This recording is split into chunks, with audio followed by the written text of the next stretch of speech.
Welcome into Nightly Scroll, everyone. I'm Hayley Caronia. Happy Friday to all my homies who make it here on a Friday evening to watch at 6 p.m. Eastern Time. I appreciate all of you. Again, just a reminder that rumble.com/Hayley brings you to the Bongino Report channel. I am excited to announce that we have officially gotten off the devil's number, 666. We are at 667,000 followers, so that's exciting. So thank you for, we don't want to stop there, though. If you could get it up more, we would appreciate that too. So still, tell a friend about the show, send the link to a friend, send it into your family group chat. Just get the word out about Nightly Scroll because we're building something very special here and I appreciate all of you. But President Trump signed an executive order yesterday making the 24th and the 26th official federal holidays. So they are going to be closing executive departments and agencies of the federal government on the days surrounding Christmas, Christmas Eve, the day after. So if this is, next to a weekend like it is this year, this is going to be 5 days off for people who work for the government. I know that not everyone, not everyone's offices follow the bank schedule and the federal government's whatever, but this is a win, right? I mean, you can be happy that President Trump, he likes the holidays enough and Christmas enough to extend this, gracious opportunity of rest to people who work for the government. I'm sure liberals will find a reason to hate it, but that's just because they have TDS. So I figured on that note, I would just go through our holiday schedule so that all of you are aware of when we're going to be here and when we're not. I will have shows next week, Monday, Tuesday, and Wednesday. I am also hosting Vince on Monday. So you will see me twice on Monday. Then you will see me for my live show Tuesday, Wednesday. We'll have content for you on Christmas Eve. No shows on Christmas Day. We're going to be dark and we're going to be dark on the 26th. We are going to have no shows the following Monday or Tuesday. However, we will air a best of, so we'll have content for you, the, just the greatest hits of Nightly Scroll on New Year's Eve. And we will be dark on New Year's Day and the 2nd, but I will be back for my live show, business as usual, on January 5th in the new year with what will be the greatest episode of Nightly Scroll to date. This is just a little teaser, but mark your calendars because you are not going to want to miss a Nightly Scroll episode in the new year. You are going to want to stay tuned. So I will leave you with that. You can chat amongst yourselves in the chat and get excited about what you think might be coming on January 5th. But as for tonight, I have got updates on the Brown University and MIT professor shooting suspect. Also, New Year's Eve is canceled in Paris because authorities say it's not safe. I'm going to get into why they've gotten into this mess in the first place. Also, President Trump announces the Patriot Games and the left is melting down over it. I've got scrolling time, blind reactions. I'm answering your questions if we have time. Put your phones on Do Not Disturb. Nightly Scroll starts now.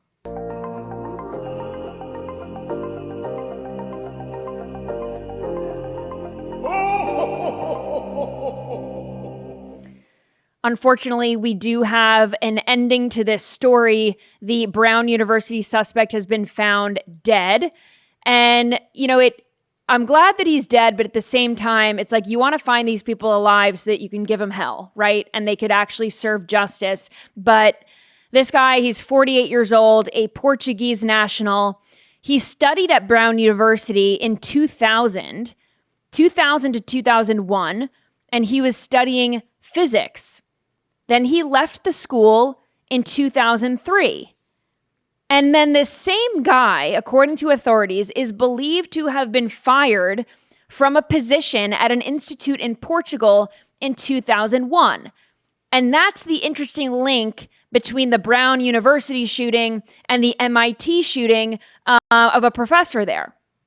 That is the same university in Portugal, this institute, that was attended by that MIT nuclear physics professor, Nuno Loureiro, who was killed at his home on Monday in Massachusetts. So that is 50 miles away from Brown. So this guy kills 2 Brown University students, drives 50 miles away from Boston, goes to Brown in Providence, Rhode Island, goes to Massachusetts, kills this MIT professor, then drives to a storage unit and kills himself. So that may or may not, there might have been a link between that institute in Portugal. Maybe that is where he met this MIT professor, or I don't know. Still details to come out about that. But this is going to be maybe a controversial statement. School campuses need to be for enrolled students only. It needs to be completely locked down otherwise. I don't think you should be able to use the track or the tennis courts or even walk around during the day. You are opening students who are living there, students' living spaces, up to the public. And I know people will argue that, well, public universities are public, and I get that. But campuses need to take security much more seriously. You have students who are paying hundreds of thousands of dollars to go learn, and then they're being killed by people who shouldn't be on the campus at all. You should have to swipe into every building and every classroom, and it's a pain in the ass, but it would at least eliminate outsiders from doing harm to students. Obviously, this doesn't eliminate the threat of a student carrying out some horrific act, but why not eliminate some threats to the students? And I know when I was in college, you had to show a student ID to drive through the main entrance. So you would have to pull up, there was an attendant there, you'd have to show your ID and then get onto campus. But that wasn't every entrance, and that was only certain times. So they would check people maybe at night, but during the day, it was just, come and go as you please. And I guess that's probably to help with traffic flow. It was a small campus. But safety has to trump everything else. And I think schools are going to now have to have gates that are only open to students and professors and staff members. And you need to have some kind of a key fob on your car that will open that gate, or you need to show ID at all hours of the day. That is the solution. Safety has to be the priority. No more, driving around campus to take a look. Sorry. The campus experience has to be for students who are living there and working there only. And let's get into some of the other massive security problems at Brown University. Here is Brown University professor Frank Doyle. He's answering a question about what kinds of cameras they had and where. And then the Brown University president, she is saying that the lack of cameras. So we have the first guy, the professor, answering the question about where they had cameras and why they didn't make this stuff public. And then the Brown University president saying, actually, the lack of cameras and security didn't impact anything. Listen to this. We have 1,200 cameras located throughout the campus. We don't publish the locations of the cameras. That would give a map to somebody to evade detection on the cameras. So that would be counterproductive to do that. There are cameras in this building, and as I answered the previous question, we have turned over all evidence that we are holding at Brown to law enforcement and are cooperating fully with them. So you're saying that there's a camera, you're saying there's cameras in the building. I was told yesterday there wasn't cameras in the building. The Attorney General said, old building, no cameras, attached to a new building with cameras. I believe he said that there were two different phases of the building that might have two different levels of technology. Again, all video imagery has been turned over to law enforcement. That doesn't make sense to many people. Just want to say that. Okay. Video played a big role in this case. The neighbor's video, the rental car video, but not the video from the building that he walked in freely both before when he got in the confrontation and when he came back in and decided to kill people. You didn't have cameras in that building, just say it, so we can get this over. And my next question is, will you put cameras in the cameras in that building? Will there be more cameras in that building? Yeah, I think we need to look back. We'll look at everything that is done, but I do not think a lack of cameras in that building it had anything to do with what happened there. And we will go forward. Thank you. Her name's Christina Paxton. Sorry. Christina Paxton is the Brown University president. And I don't know why she was laughing in that clip. She's smiling in this clip. I don't know if she was just smiling because she was uncomfortable, because she was getting called out. But that reporter in the first clip asking Frank, the provost, asking him, Frank Doyle, hey, what is going on with the cameras in this building? You're telling us different things. There's an older part of the building and a newer part of the building, and the cameras work here, but they don't work here, or they're older here and there's newer technology here. Like, could you explain that? And then, of course, the president has to come out and say, oh, well, I don't think that the cameras have anything to do with this. Of course it does. These people need to be fired. They need to be fired. Here's another security issue at Brown. Apparently, they have homeless people living in their buildings. And one of them is a former student who actually ended up helping police crack the case. But not all homeless people can be trusted to fight crime. So if I was a parent paying hundreds of thousands of dollars to send my kid to a private university, and I knew that homeless people were living in the basement of the Bruce and Holly building, that would concern me. But we give this guy credit because this guy is named John and he's one of the good guys. So he posted on Reddit, this homeless man, who I guess he's not homeless because he's living at Brown University in the basement. But anyway, he had an interaction with the shooter, and then he took to Reddit. And he posted on Reddit this: "I'm being dead serious. The police need to look into a gray Nissan with Florida plates, possibly a rental. I know because he used his key fob to open the car, approached it, and then something prompted him to back away. I'm being dead serious." And, he said that, when he backed away from the car and then relocked the car without going into it, he found that odd. So then this homeless guy kind of started following him. But that wasn't even the first time that he saw them that day.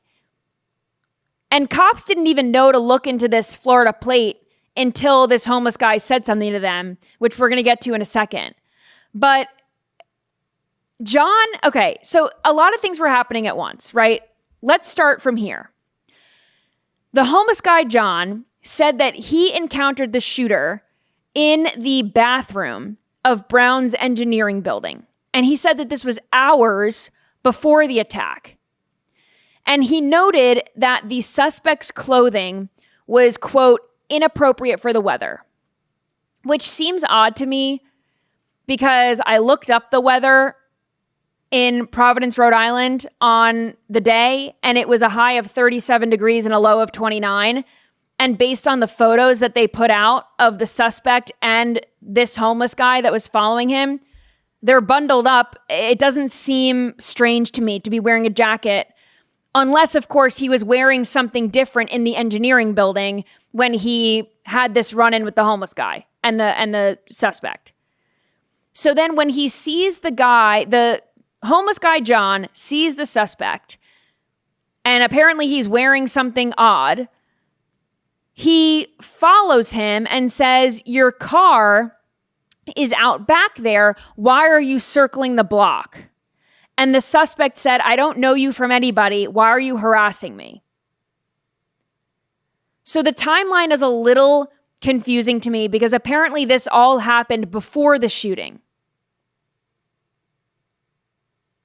So I wonder if the guy was trying to get a gun from his car and then saw that the homeless guy was following him, so then he didn't grab the gun from his car. Maybe, don't know.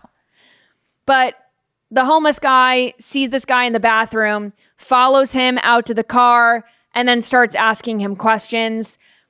Then John goes somewhere to post about this interaction on Reddit, I'm assuming after the shooting took place. So hours later, shooting takes place. This homeless guy is thinking, well, now there's been a shooting on campus. I have information about this weird interaction that I had earlier. I'm going to go post about it on Reddit. Then he posts about it on Reddit, and then he calls the tip line and flagged authorities to his own Reddit post saying, "Hey, I posted this. This is the information that I have." Then working off of John's information, authorities tapped into surveillance footage, no thanks to Brown University, although they did release everything that they had to authorities. This was all done via Ring doorbell camera footage that we've seen that the FBI and local authorities have put out all week, and we've been following this all week. They had that security footage of the suspect walking, and then he was being followed by who now we know as John, this homeless man who followed him.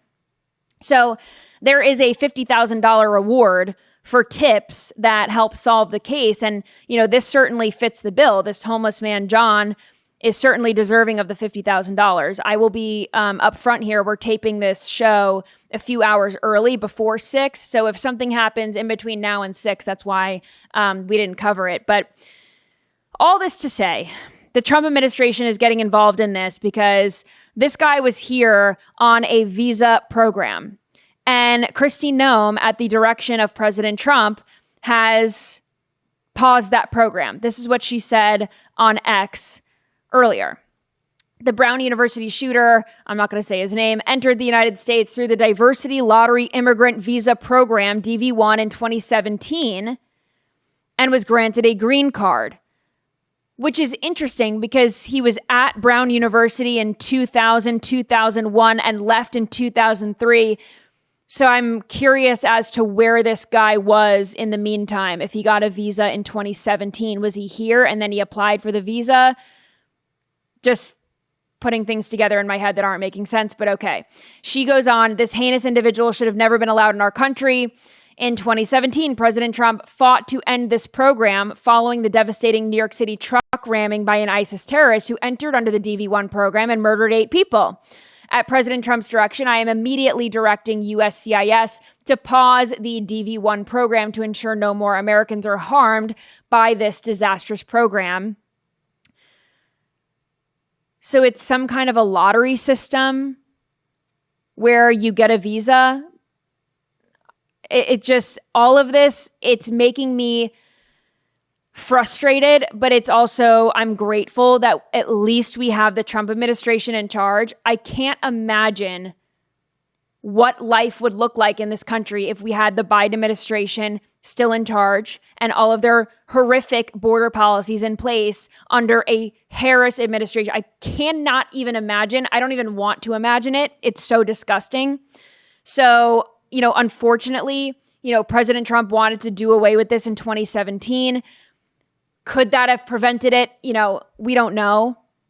But I'm grateful that at least they're doing it now. Taking a quick break to tell you about our sponsor for tonight's show, Blackout Coffee. Let's talk about real convenience without sacrificing quality. You already know I'm a huge fan of Blackout Coffee, but if you were like me and need that caffeine fix fast in the morning, their coffee pods are a total game changer. These are not your average grocery store pods. Blackout pods are packed with fresh roasted, bold coffee made right here in Florida, and they work with single serve pod brewers. So it is fast, easy, and actually delicious. None of that bitter, stale junk. You're just going to pop in one of those coffee pods. Boom, you've got a strong, smooth cup of coffee in just seconds. And I urge you to go to their website to definitely go check out their new holiday flavors because, we're in the season. We are in the holiday season and, why not have your coffee get you in the mood a little bit. So wherever you are in the morning, you're running out the door, Blackout Coffee is going to be your new morning lifesaver. And the best part is they ship nationwide, so you can have Florida fresh coffee at your door in just days, no matter where you're from. Just head to blackoutcoffee.com/scroll or use code SCROLL at checkout for 20% off your first order. Unfortunately, we have some more unfortunate news at the hands of illegal aliens that have been in our country, and they shouldn't have been here anyway.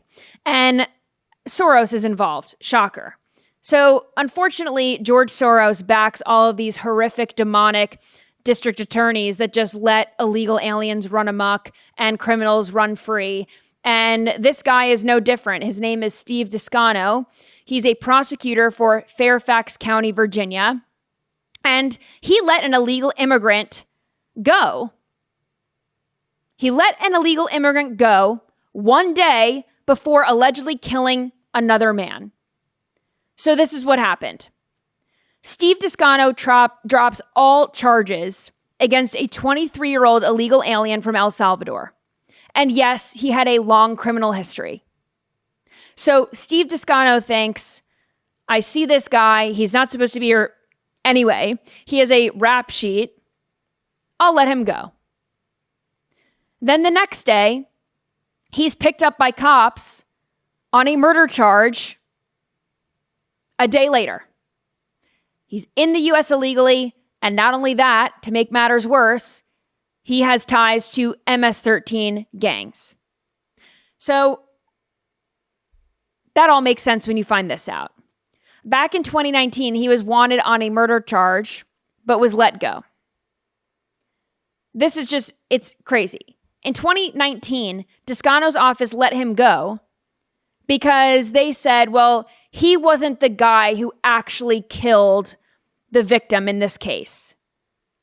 But this guy, the illegal alien, in 2021, had already confessed that he was present during the murder. He was with other people, probably gang members. He ambushed the victim and struck the victim 3 times with a machete. So he's not a good dude, okay? Like, I guess you can let someone off on a murder charge, but are you not charged in this country for striking someone with a machete 3 times? I don't understand how that is like your get out of jail free card. Like, oh, you didn't murder someone, but you're cool because you only struck him with a machete. I don't get that. So instead of keeping this guy behind bars or, I don't know, deporting him, this district attorney decided that it was okay to let him go because he was only involved in a murder and he was only a little bit violent, but he didn't carry out the murder. So the district attorney had also let him off on other assault charges in 2023 as well. So he walks and then he goes and shoots an innocent man dead immediately after. It's infuriating. So Bill Malugin from Fox got a statement from ICE, and they said this in part, saying, this illegal criminal alien from El Salvador with prior criminal charges was assaulting law enforcement, first responders, allegedly gunned down a Virginia resident in Reston, Virginia. Fairfax County failed the victim by refusing to work with ICE and releasing this criminal alien onto Virginia streets instead of safely into ICE custody.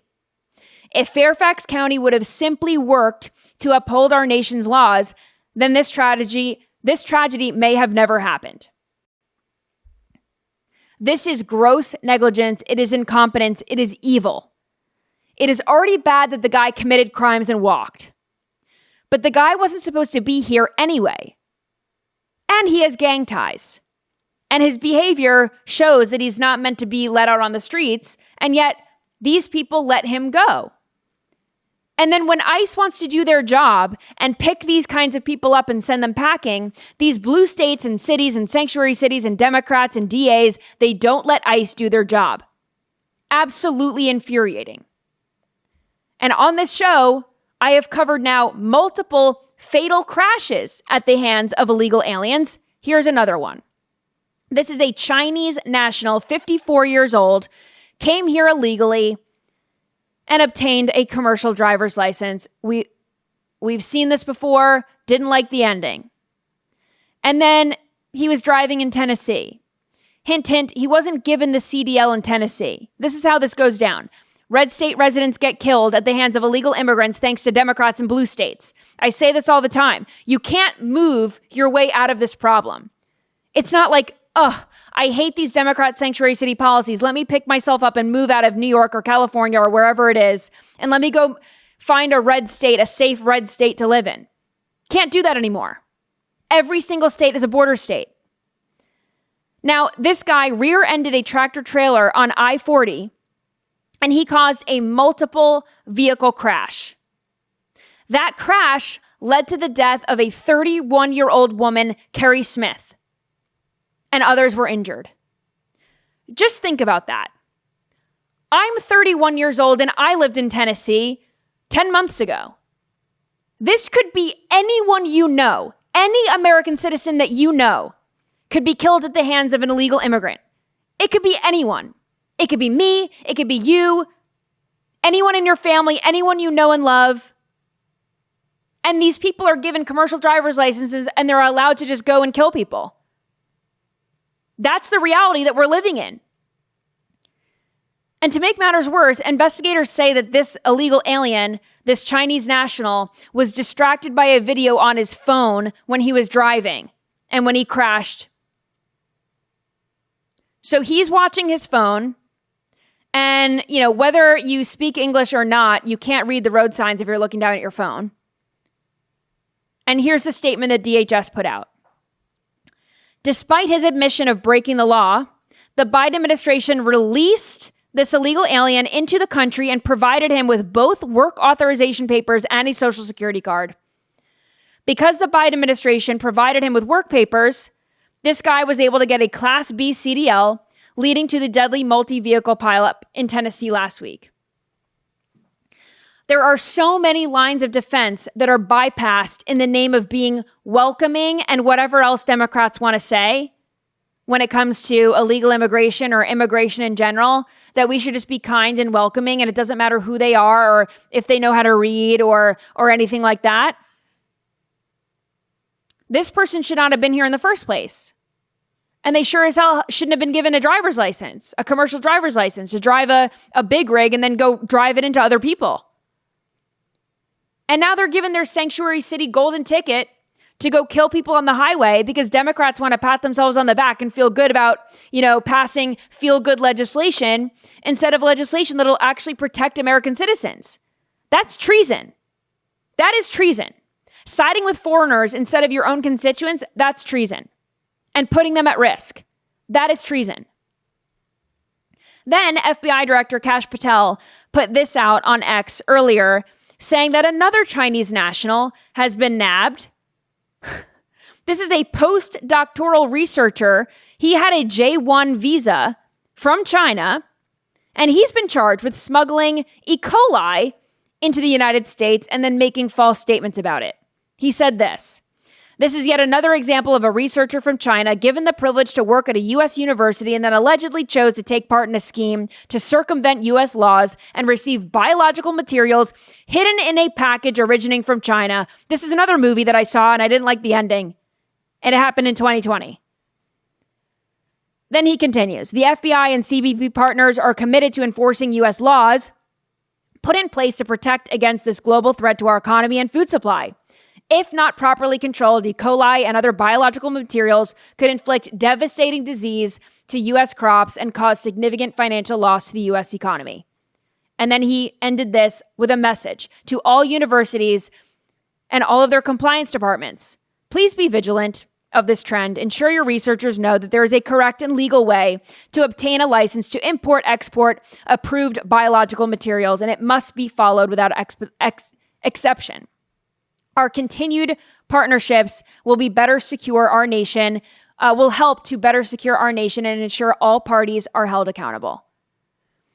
I do not know how to get this through the heads of Democrats, but people from other countries want to do harm to us.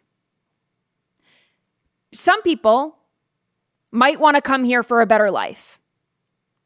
Others, they claim that they want to come here for a better life, and then they want to do harm to us. Whether that's in the form of E. coli or, COVID-19 or killing and raping people when you're an illegal alien. And some of them, they abide by the law just to get here legally and then commit crimes and do harm to us. This is like, it's been the theme of tonight's show. People get their visas, they do it by the book, and then they come here and they hate Americans. They go here to shoot people at university or, smuggle drugs or smuggle diseases. And some cultures are not worth exploring. And they're not worth bringing here. They're not worth sharing in our culture. And they're not worth opening our borders for. That shouldn't be a controversial thing to say. When these people come here and they rape and kill and bring diseases, I've seen enough. And do we have to go through another pandemic? Do people want to do that? Do we want to go through another 2020, 2021, where everything was shut down and schools were shut down and businesses were shut down and people were sick because we just want open borders and we want to do that again? Because I don't.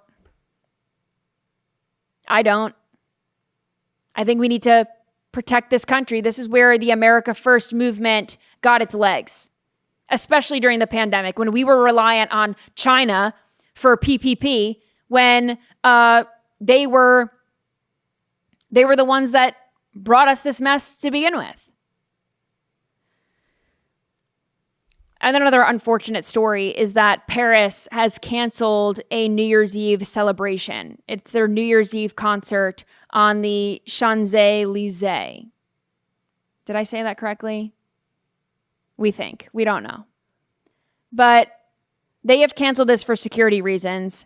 And according to the mayor, they wanted to reduce the risk of stampedes, gatherings, crowd movements, and unrest. And then the mayor said that in order to create a safe and secure city, we continue to be vigilant against nuisance behavior arising from drinking on the street, as well as the risk of crowd accidents. So their firework display is going to go on without a hitch, and Parisians can watch it on TV from their own living rooms. And then whatever concert they had planned, they're going to broadcast it. So they actually don't need anyone to leave their homes. They can just watch everything on TV. This is like COVID all over again. You could just go to Zoom school. You don't have to go out in public.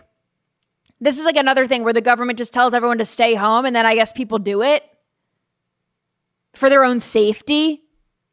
No thanks. I mean, imagine having a police force so incompetent that they can't allow an annual event to go on because they think there's going to be stampedes or drunk people on New Year's Eve. Like, groundbreaking. So 1 million people came to this event last year. So they had an entire year to figure out crowd control, police personnel, staffing, and other security measures, but they didn't, I guess. They feel like whatever they had planned wasn't going to be enough to curb the crowd size and these stampedes of drunk people. So I don't really buy that. Like, something tells me that this has to do with some other kinds of threats that they might be facing and they're just not saying it. Because if I was living in France, if I was living in Paris and I wanted to go to this event, I'd be like, you're afraid. Our law enforcement authorities, they're afraid of drunk people, so that's why we can't go out on New Year's Eve? I mean, this is the same city that put on the Summer Olympics not too long ago. In 2024, they hosted the Summer Olympics. So, I don't know, can we pull up a stat? How many people were in Paris during the Olympics in 2024? Because probably more than 1 million, if I had to guess. And I'm sure they had some kind of crowd control barriers and checkpoints and things like that in place to keep people safe when people from all over the world descended on Paris for that. Okay, so 11.2 million visitors came to Paris for the Summer Olympics, and they're worried about 1 million at this concert? I just don't buy that. I do not buy it. They're lying. Like, they have to be lying. What is the other purpose? I don't get it. The practice of telling people what to do and watching them be sheep. That's the biggest lesson from COVID, just people being sheep. I think the cops were like, actually, we want to get drunk this New Year's Eve. We don't want to work. Let's just tell everyone to go home, and then we can cut staffing and save money. Hot take. I think this is a bigger conspiracy. I do not believe that Paris can't figure out how to keep 1 million people safe on one night. I just don't buy it. Don't buy it at all. My next story is that Dick Durbin is a piece of shit. And I think we all knew that. But he came for Dan last night, and it just pissed me off. This is what Dick Durbin had to say about Dan leaving his post at the FBI. Quote, Dan Bongino was a bad pick from the start. His service was ineffective, and the men and women of the FBI deserve better. We need a career FBI agent as deputy director. Please, no, we do not. No, we do not. And also, how does Dick Durbin know that Dan Bongino did nothing while he was at the FBI? Because I know for damn sure that that's not true. With Operation Summer Heat and all of the pedophiles and criminals that they've taken down, give me a freaking break. But Dick Durbin is in his 80s, and he has been in office almost as long as I've been alive. So I replied to that. I replied to that tweet, and I just said, you've been in office longer than I've been alive. Maybe you should do like Dan. Be like Dan and don't be like swampy Dick, swamp creature Dick. I'm going to call him Swamp Dick from now on. But he's advocating for like a government lifer rather than an outsider to run the FBI after Dan leaves. We have gotten into a lot of problems with the FBI and other three-letter agencies under the Biden administration and Obama administration and administrations past because they have been run by these government swamp lifers. We do not need that. This is the problem with womb-to-tomb politicians. They think that they're the answer. They want someone who's been in government forever. Oh, someone who's been in government forever can surely fix all these government problems. They're the ones that broke the government. They can't fix it. We need an outsider to come in and fix it, to clean up the mess that they made. This is why the American people voted Trump in 2015. He was an outsider. He promised to drain the swamp. And guess what? You can't do that when you have swamp creatures at the top of the government. So I think that Dick should have taken a page out of Dan's playbook. Get in, make change, get out. Instead of staying in a position for decades to do shit like this, Exhibit A, of why Dick Durbin, he's leaving office in 2026. He's not seeking re-election, thank God, because he's a bajillion years old and he does shit like this. He posted this on X. Trans kids just want to live their lives. President Trump shouldn't be weaponizing crucial Medicaid and Medicare funding to make their lives even harder. Yeah. We'd be a lot better off if Dick Durbin made like Dan and got in and got out. I don't want this guy in office anymore, and I know that he's leaving, but anyone who advocates for trans kids is a sicko. Just a sicko. Because we already know there's no such thing as trans children. No one wakes up and feels like, oh, I belong in the wrong body. This is a mental disorder. It's a dysphoria. It's a delusion. And then you have people who are elected to office who say that those kids deserve what they call gender affirming care, but it's really making a penis out of their forearm and leaving them mutilated and chopping off healthy body parts. Okay. And this is what he's talking about. So he's all pissed off because the Health and Human Services Department, they are taking an axe to Biden administration gender bullshit. Watch this. Men are men. Men can never become women. Women are women. Women can never become men.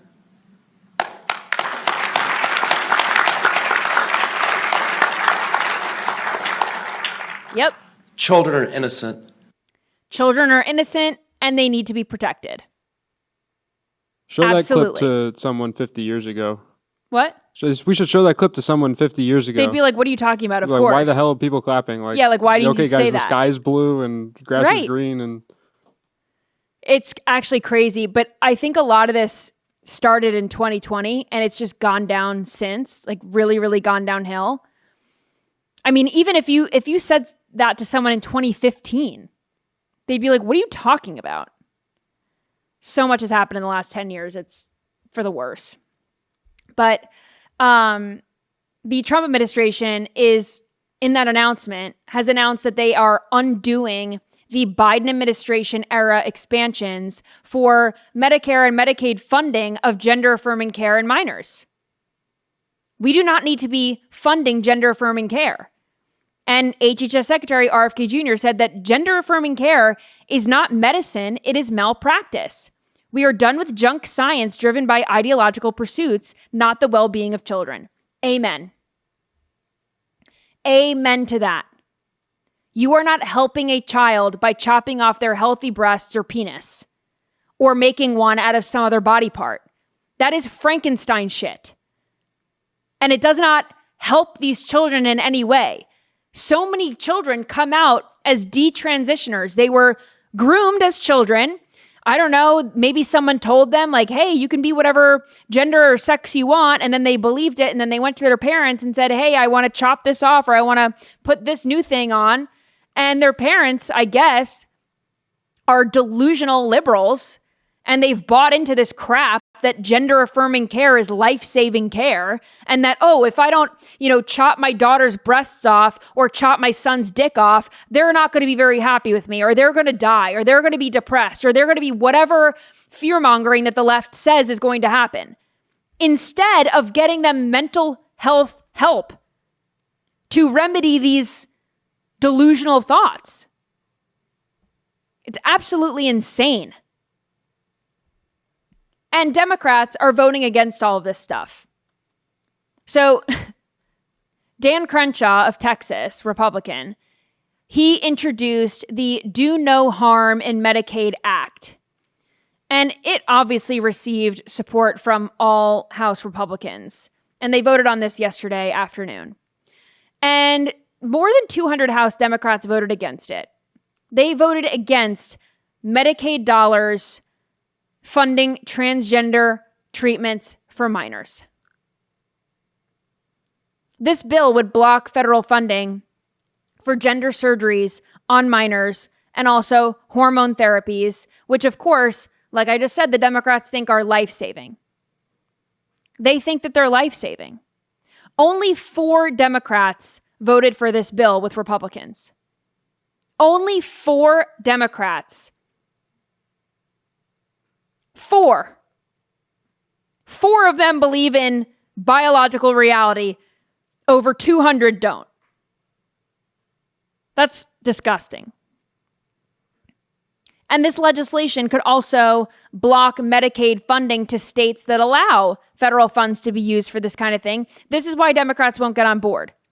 Because they want all of the funding they could possibly get to push harmful ideologies on children. I think this country just went through a mass psychosis during COVID. That's when this transgender stuff got out of control. Kids were, instead of being in school, they were on Zoom school at home. They were on social media. They weren't getting outside. They weren't playing sports. They weren't having fun. No extracurriculars. They were stuck inside. They were on social media being taught this transgender bullshit by who? I don't know. Demonic groomers on social media or something. It just got way out of control. Way out of control. And, Democrats, they say that, well, everything will get better for these people if they go through with this surgery. And we're seeing the opposite. And they cite these statistics that transgender people end up committing suicide. And they feel like if these people can just get treatment younger, if they're 6 years old and we can reverse this and they won't even remember being the other sex or whatever, that it'll all be better. They won't kill themselves. Could you imagine rendering yourself completely sexually inept and your body parts don't work anymore? How does that make you a happy person? How does that help anything? How are you ever going to find love? If you are a woman that has chopped off their breasts and put a fake dick on, who are you attracting? Because lesbians don't want to see your fake penis, and they would have liked your breasts. So gay men don't want a fake penis. Who are you attracting? What straight man is going to be attracted to a woman that's trying to be a man? What straight woman is going, you know what I mean? It's you're just rendering yourself undateable for the rest of your life. How does that make you a happy person? To me, this would contribute to the suicide rate. But what do I know? Now, a lot of this, transgender stuff happened during COVID, but also, during BLM, COVID and BLM were lined up, right? And during BLM, all white people were demonized. It was, white people are horrible. One guy hooked up on fentanyl died, and then everyone just, started looting Gucci's and grabbing sneakers and burning down cities, right? And that was all for social justice. Did we get there? I don't know. But during that time, a lot of businesses were kind of bullied into buying into this BLM nonsense. And it turns out that white people were discriminated against in corporate America big time. It says corporate America pledged to hire more people of color. It actually did. It says the year after Black Lives Matter protests, the S&P 100 added more than 300,000 jobs. 94% went to people of color. So you can see this. There's just like a very sad 6% of white people. They're like gray stick figures, very sad. The people of color, colorful stick figures. It's just funny. But the change in employment since February of 2020, this is crazy. Negative 904,000 jobs went to white people. And 2 million jobs went to Hispanic. 768,000 went to Black people. 882,000 went to Asian people. All workers, 4 million. But white people really got the shit end of the stick here in 2020 and since 2020. This is despite the 2023 Supreme Court ruling ending race-based college admissions.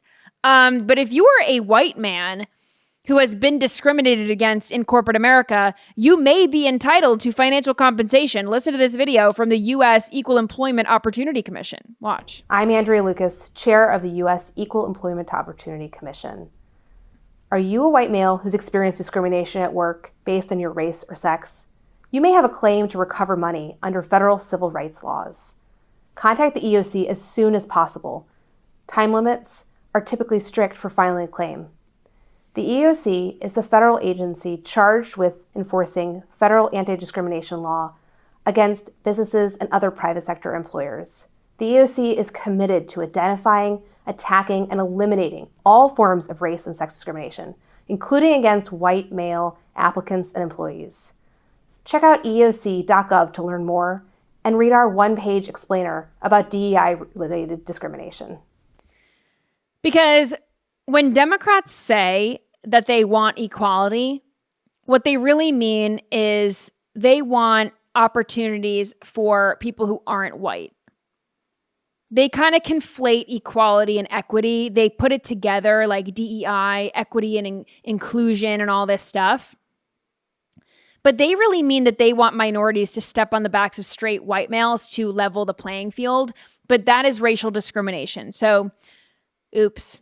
I hope that any white men who faced racial discrimination or gender-based discrimination in 2020 and the years after, they get that financial compensation, get that bag, kings. Should we get into some blind reactions? Let's do it.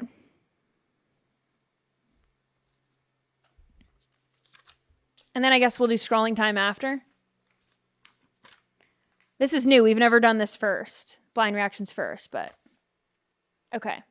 Number one, because this is a new thing. If you watched last week, now this is, I haven't seen anything, but this is the setup. So it says, local Bateman has made the most complicated burrito probably ever.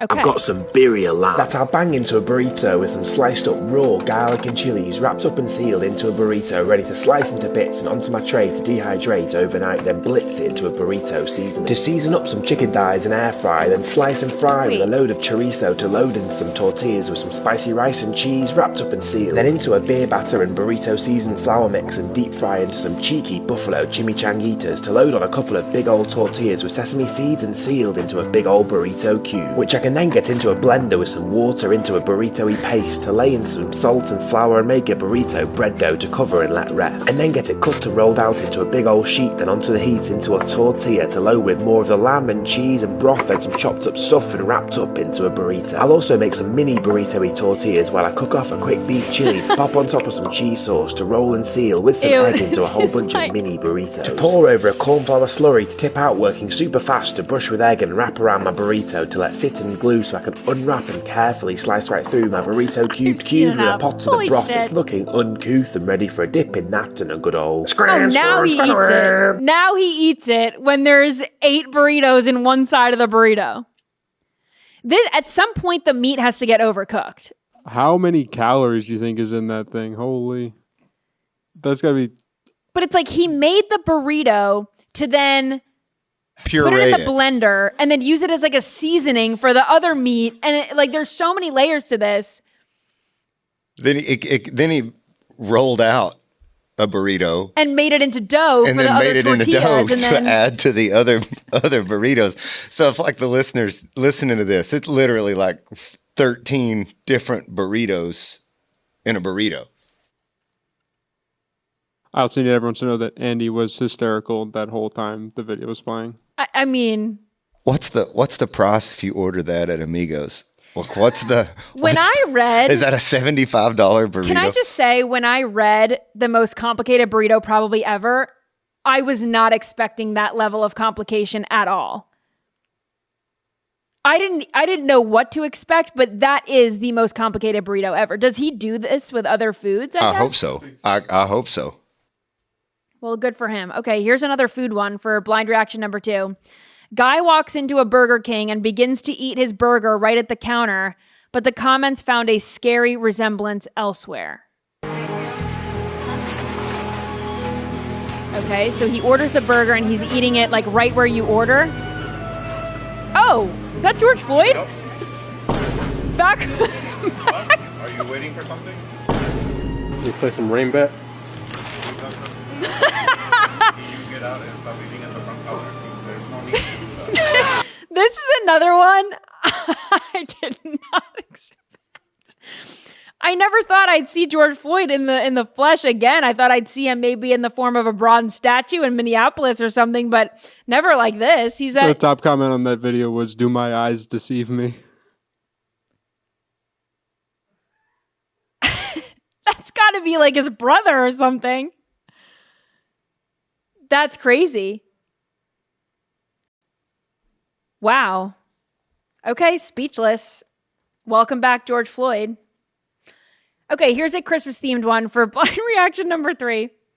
Official Quinn Moore uncovers a deeply rooted systemic injustice with Christmas salutations. You're allowed to say Merry Christmas, you filthy animal, but the minute you say Happy Hanukkah, you filthy animal, it becomes a hate crime.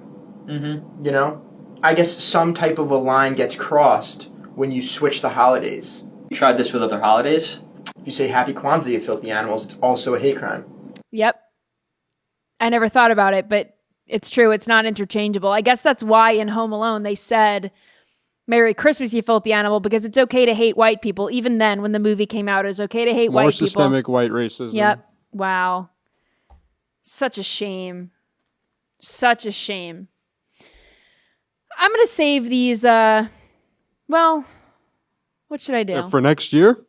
I know. I guess we have to do them. All right, let's do scrolling time. Oh, pissed me off so much. Here are a bunch of idiots. They are filming internet crimes against children officers. They are making an arrest, or at least trying to.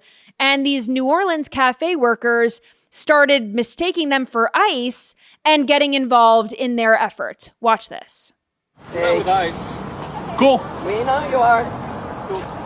So, ICE, Border Patrol, no, we're not ICE, Louisiana. Internet crimes against children. We hunt online predators. Oh, yeah, cool. I don't really buy that. No, thanks. Yeah. They have what? Online predators with all of you in tinted windows? We don't respect whatever you do. Well, we hunt job. Right. We don't believe you. Yeah, that's They're not at Bromart at noon on a Wednesday. in tinted Friday. windows. You'll see the article tomorrow. Okay, cool. We'll see it too. Bye. Yeah, I've got both sides. They're trying to get the, internet crimes against children, officers' plate numbers, and all this stuff. They think they're doing the Lord's work here. Meanwhile, those agents are. Full face on the internet. That's embarrassing. You're embarrassed of your job. No, they shouldn't be embarrassed. They should not even be embarrassed. The people who need to be embarrassed are the people who posted this on Instagram. So this video was part of an Instagram story on the page of Sports Drink, a cafe and comedy club in New Orleans, Louisiana. So whoever posted this video had access to the business's social media pages. And it turns out that the agents that they were filming, although they thought that they were ICE and Border Patrol, they didn't believe them. Oh, we don't respect what you do. Okay, well, this is what they were doing.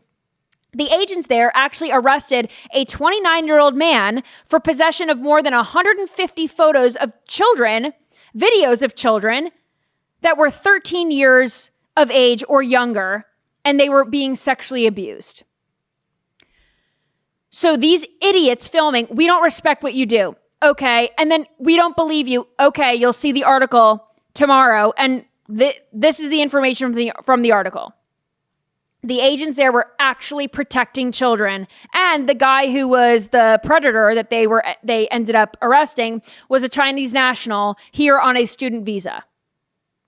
Now, the restaurant that posted that video, it's temporarily closed. Probably waiting until all this blows over. But this is a massive mistake. And to put it on your business account is beyond dumb. And it's also a good lesson to these idiots that are trying to like film ICE agents and all this stuff. Do not get in law enforcement's way of enforcing the law. And try having respect for what they do, by the way. The good news is this was part of an operation, Access Denied, taking place in Louisiana. And Louisiana's Attorney General's office announced that they arrested 67 registered sex offenders in the area. So God bless those law enforcement officers and the children they've protected. All right, this next video. A reporter for the Washington Post went around and asked members of Congress who their favorite influencers are, and I guess none of them have heard of Nightly Scroll. Watch this. Come with me to ask members of Congress their favorite influencer or content creator. I'm not that cool. I'm a troglodyte. Oh my gosh, this is so hard. You're gonna ask me to choose among my friends? Oh Adam my Schiff goodness. There's is so many. friends with I'm really not going to influencers. pick and choose. I hate to say that I'm having a hard time thinking of one. I actually follow a few makeup bloggers, Carly Bible. I gotta give a shout out to my pal Dylan Mulvaney. Of course. I'm a vegan, but I love watching these people who just like go into fast food restaurants and like order ridiculous amounts of foods and taste the new things that are happening. Let's look at this fast food chain's breakfast sandwiches. Elizabeth Booker Houston, Suzanne Lambert, Jack Cosciarella, Jolly Good Ginger. Brandon Tatum, good dude. Benny Johnson, good dude. This is Byron Donalds Always loved the great answering. one, Mark Levin. Megan Kelly's Come On Strong. Lately, This is AOC. I love Neo It Girl. I do like Snow the Product. There's one person I can think of. Just one. Eliza Orlims. But it's not because I like watch her content. It's because I know her dad. My kids love Dude Perfect. Does that count? Is that a... Dude Does Perfect that is a count good as an one. influencer? That was Josh Hawley at the end there saying that he likes Dude Perfect because his kids like Dude Perfect. And yes, I would say that they're influencers for sure. Oh, that's the best answer. Yeah, that's the best answer. Without a doubt, the worst answer is Schiff trying to Adam say... Schiff saying all my friends are influencers. I mean, in case you didn't think he was a complete and utter bone-faced, cold stone liar. Right. First of all, he's not it's friends. Something that doesn't matter at all. No, he's not friends with influencers. And you could tell by the looks on their faces that they actually don't know what an influencer is. So they were like, holy shit, I'm being ambushed by this question and I don't know how to answer it. And now my face is on camera and now I don't know what to say. And yeah, just a loser. Of course, the transgender member of Congress, whatever his name is, I don't know it. Of course, Dylan Mulvaney is his favorite influencer. He was influenced to chop his, penis off as well. And then Cory Booker, he's embarrassing on every level. But the fact that he's like, I'm a vegan, but because of course, if you're vegan, they have to tell everyone. It's like, I'm a vegan, but I like watching videos of other people eat good food. That's what gets him through. He needs a burrito. He needs a burrito that has 8 burritos inside of it. And then the seasoning was made out of another 8 burritos. That's what he needs. All right, this next video is a cat taking a stab at being a conductor. Watch this. Musical conductor. We wish you a And the tail is doing all the work. Merry Christmas. We wish you a Merry Christmas. We wish you a Merry Christmas and a Happy New Year. Good tidings we bring to you and your kin. A wonderful Good job being done by this cat. tidings of Christmas and a happy new year. Now, I picked this video because it looks like Birdie. So if anyone wants me to do this video and remake it with Birdie, let me know in the chat. I probably won't, but maybe. If I'm really bored this weekend, maybe I will. But I figured that was a good video to end on because... Yeah, you can make that video right after you make a Shrookie. Right. Never did that either. There's a lot of movies that I haven't watched. I've got a lot of like homies homework that I haven't gotten to. But I figured that was a good video to end on because happy New Year, Merry Christmas. We hit all the targets. So on that note, Merry Christmas, Happy New Year. I will see you right back here on Monday when I host Vince. And for Nightly Scroll on Monday, have a great week.